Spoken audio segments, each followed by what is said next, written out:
ఓం సాయిరామ్. బాబా భక్తులందరికీ కూడా నమస్కారం అండి. అందరూ కూడా సుఖంగా సంతోషంగా ఎప్పుడూ కూడా ఆనందంగా ఉండాలి అని చెప్పి ఆ బాబాగారి తరపున నేను కూడా మనస్ఫూర్తిగా కోరుకుంటున్నాను. ఈరోజు బాబాగారు అందించే సందేశం ఏంటి అంటే కనుక, తల్లి, ఇది నీ బంధంలో నువ్వు ఊహించనటువంటి మార్పు. ఇప్పుడు ఇలానే వదిలేస్తే జీవితాంతం కూడా ఏడుస్తూ కూర్చుంటావు. వెంటనే నువ్వు ఇలా చేయాల్సిందే అని చెప్పి ఏదో తెలియని సందేశంతో బాబాగారు మన ముందుకు వచ్చారండి. మరి ఆ సందేశం ఏంటో మీరు పూర్తిగా చివరి వరకు వింటేనే తెలుస్తుంది. వీడియోలోకి వెళ్లే ముందు చాలామంది కూడా చెప్పుకోలేనటువంటి సమస్యలతోటి సతమతమైపోతూ వాటిని ఎలా తీర్చుకోవాలో తెలియక ఇబ్బంది పడిపోతూ ఉంటున్నారు. అటువంటి వారి కోసం శ్రీ షిరిడి సాయిబాబా ఆశీస్సులతో జ్యోతిష్యం చెప్పబడిన గురూజీ శివరామరాజు గారు. Phone number 9959422252. మీరు ఇప్పటి వరకు ఎన్నో చోట్ల జ్యోతిష్యం చెప్పించుకొని మీరు ఆశించిన మార్పులు మీ జీవితాలలో జరగలేదని చెప్పి బాధపడి ఉంటారు. కానీ ఇక్కడ అస్సలు అలా జరగదండి. మీ సమస్యలు ఏవైతే ఉన్నాయో, ప్రేమ, పెళ్లి, ఉద్యోగం, రాజకీయం, సంతానం లేక ఇబ్బంది పడుతున్నా, భార్యాభర్తల మధ్య గొడవలున్నా, అప్పుల సమస్యలున్నా, శత్రువుల సమస్యలున్నా, అవేంటో గురువు గారికి వివరించి చెప్పినట్లయితే వాటికి తగిన పూజలు చేసి గురువుగారు మీకు రోజులలోనే పరిష్కారాన్ని చూపిస్తారు. గురువుగారు చెప్పింది చెప్పినట్లుగా 100కి 100% జరిగి తీరుతుంది. భార్యాభర్తల మధ్య వశీకరణ, స్త్రీ మరియు పురుషుల మధ్య వశీకరణ 100% జరపబడును. ఎటువంటి సంతాన సమస్యలకైనా కానీ గురువుగారి దగ్గర చక్కటి పరిష్కారం అనేది దొరుకుతుంది. నమ్మకంతో స్క్రీన్ మీద కనిపిస్తున్నటువంటి నెంబర్కి కాంటాక్ట్ అవ్వండి. అలాగే మీ జీవితంలో మీ కష్టాలను దూరం చేసుకోవడానికి ఇప్పటి వరకు ఎన్నో ప్రయత్నాలు చేసి ఉంటారు కదండి. ఒకే ఒక్కసారి చివరి ప్రయత్నం అనుకోనైనా కానీ స్క్రీన్ మీద కనిపిస్తున్నటువంటి నెంబర్కి వెంటనే కాంటాక్ట్ అవ్వండి.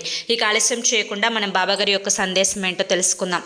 తల్లి, నీ బంధంలో ఈ ఊహించని మార్పును నువ్వు ఇప్పుడు ఇలాగే నువ్వు కనుక ఏముందిలే అని చెప్పి వదిలేశావు అంటే కనుక జీవితాంతం నువ్వు ఏడుస్తూ కూర్చుంటావు. అసలు ఈ మార్పుని మొదటిగా నువ్వు గుర్తించావా లేదా అనేది కూడా ముఖ్యం.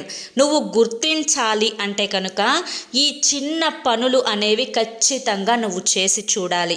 అవేంటి అంటే కనుక, నువ్వు నీ లోకంలో నా పనులు నేను చూసుకుంటున్నాను, నేను చక్కగా ఒక ముద్ద తింటున్నాను, నా బాధలని ఎవరూ పట్టించుకునేవారు లేరు, నేనేదో అలా బ్రతుకుతున్నాను అని చెప్పి ఒంటరిగా జీవితాన్ని ముందుకు నెట్టుకుంటూ వెళ్ళిపోతున్నావు. అందులో తప్పు లేదు. కాకపోతే నీ యొక్క జీవిత భాగస్వామి నీతో తక్కువగా మాట్లాడటం, తను ఒంటరిగా ఉండటానికి ఇష్టపడుతూ ఉండటం, అలాగే ఎక్కువసేపు ఫోనుతో గడపడం, ఫోన్లో ఎక్కువగా మాట్లాడటం, కాస్తంత సమయం ఉన్నా కూడా బయటనే ఆ సమయాన్ని కేటాయించడం, కనీసం సెలవు దినాలలో కూడా నీతో ఉండటానికి ఇష్టపడకుండా ఏదో ఒక పని ఉంది అని చెప్పి కారణంగా చూపించి ఇంట్లో నుంచి బయటకు వెళ్ళిపోవడం. అలాగే నువ్వు ఏం చేస్తున్నావు, ఏ వంట చేస్తున్నావు, నువ్వు తిన్నావా లేదా, నీకు ఆరోగ్యం ఎలా ఉంది, పిల్లలు ఎలా చదువుతున్నారు, పిల్లలు ఎన్ని మార్కులు తెచ్చుకుంటున్నారు, వాళ్ళ యొక్క ఆ మెంటాలిటీ ఏ విధంగా ఉంది, పిల్లలు సరైన క్రమంలోనే టైంకి స్కూల్కి వెళ్తున్నారా, కాలేజీలకి వెళ్తున్నారా, టైంకి ఇంటికి వస్తున్నారా, వాళ్ళు బుద్ధిగా నడుచుకుంటున్నారా, పిల్లలు చక్కగా తింటున్నారా, అలాగే ఏ రోజు సెలవు వస్తే పిల్లల్ని, భార్యను అలా సరదాగా బయటికి తీసుకొని వెళ్దామా, ఇలా ఈ ధ్యాసలో గడపాల్సినటువంటి వ్యక్తి వీటన్నింటినీ కూడా పక్కన పెట్టేసి ఫోనే లోకంగా, ఫోనే ప్రపంచంగా బ్రతుకుతూ కాస్తంత సమయాన్ని కూడా మీకు ఇవ్వకుండా, కనీసం ఒక్కరోజు సెలవు వచ్చినా కూడా తను బయటనే గడుపుతూ ఉన్నాడు అంటే కనుక నువ్వు దీనికి కారణం ఏమై ఉంటుంది అని చెప్పి అనుకుంటున్నావు. అతనికి నీ మీద, నీ బిడ్డల మీద ధ్యాస లేదు అని చెప్పి పూర్తిగా తెలుస్తుంది. అలాగే తను వివాహం అనే బంధానికి ఎక్కువ ప్రాధాన్యతని ఇవ్వడం లేదు అని చెప్పి తెలుస్తుంది. సమాజం కోసమే ఇటు భార్య, పిల్లలు తప్ప తనకి వారితోటి ఎటువంటి సంబంధం అనేదే లేదు. ఇదంతా కూడా ప్రపంచం కోసమే అన్నట్లుగా తెలుస్తోంది. తను మీకోసం రూపాయి ఖర్చు పెట్టొచ్చు, తను బిడ్డల కోసం స్కూల్ ఫీజులని, కాలేజీ ఫీజులని కట్టుకుంటూ వెళ్ళొచ్చు. కానీ అంత మాత్రాన అదంతా ప్రేమేనా లేకుంటే అదంతా బాధ్యతనా అని చెప్పి అనుకుంటే ప్రేమకు బాధ్యతకు చాలా తేడా ఉంటుంది తల్లి. ఎందుకంటే బాధ్యతలో ప్రేమ ఉండదు, ప్రేమలో బాధ్యతగా తీసుకోవడం అనేది ఉండదు. ప్రేమ ఉంటే అక్కడ అన్నింటినీ కూడా పట్టించుకుంటారు. మంచి చెడు ప్రతి చిన్న పాయింట్ను కూడా పట్టించుకుంటారు. బాధ్యతలో ప్రేమ లేదు కాబట్టి అది టైంకి చేశామా లేదా అన్న ఒక్కటి చేసేసి పక్కకి వచ్చేస్తారు. కాబట్టి తన యొక్క బాధ్యతను సరిగ్గానే నిర్వర్తిస్తున్నా కూడా మనసు ఎక్కడ ఉంది అనేది కూడా ఆలోచించడం చాలా ముఖ్యం తల్లి. కాబట్టే చెప్తున్నాను, ఈ మార్పులు కనుక నీ బంధంలో వచ్చినట్లయితే అతనిని నువ్వు ఒక్కసారి కూర్చోపెట్టి, ఎందుకు ఇలా చేస్తున్నావు, దీనికి గల కారణం ఏంటి, నువ్వు ఎందుకు గతంలో ఉన్నట్లుగా నాతో బిడ్డలతోటి ఉండడం లేదు, మేము చేసినటువంటి తప్పేంటి, లేదంటే నువ్వు ఏదన్నా తప్పు చేస్తున్నావా అని చెప్పి అడగాలి.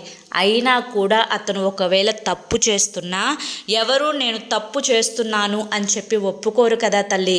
అయితే అతనిలో ఈ మార్పు అనేది నువ్వు ఇక్కడితో ఫుల్ స్టాప్ పెట్టాలి అంటే నువ్వు చేయవలసిందల్లా ఏంటి అంటే కనుక ఏమీ లేదు, నువ్వు ప్రేమగా ఉండటం, అలాగే అతను చేసేటువంటి ఆ మార్పులను పదే పదే గుర్తు చేస్తూ ఉండటం, అలాగే అతనికి తను దూరంగా ఉండే ప్రయత్నం చేస్తున్నా నువ్వు దగ్గరగా ఉండే ప్రయత్నం చేయడం, బిడ్డల గురించి పదే పదే చెప్తూ ఉండటం, వాళ్ళ యొక్క భవిష్యత్తు గురించి చెప్తూ ఉండడం, అలాగే భవిష్యత్తులో ఒక ప్రణాళిక ఏ విధంగా వేసుకోవాలి, దానికి డబ్బు అనేది ఎంతవరకు అవసరం, ఎటువంటి వారు ఏ తప్పులు చేయడం వల్ల వారి యొక్క ధనాన్ని కోల్పోయారు, ఆరోగ్యాన్ని కోల్పోయారు అని చెప్పి వారికి అర్థమయ్యేటట్లుగా వివరించి చెప్పడం, ఇవన్నీ కూడా నువ్వు ఇప్పటి నుంచే చేయడం మొదలు పెట్టాలి. అలా వదిలేస్తే నీకే కదా తల్లి బాధ. తనకి కష్టం వచ్చినా నష్టం వచ్చినా బాధ కలిగిన తనతో పాటు నువ్వు కూడా భరించాల్సిందే కదా.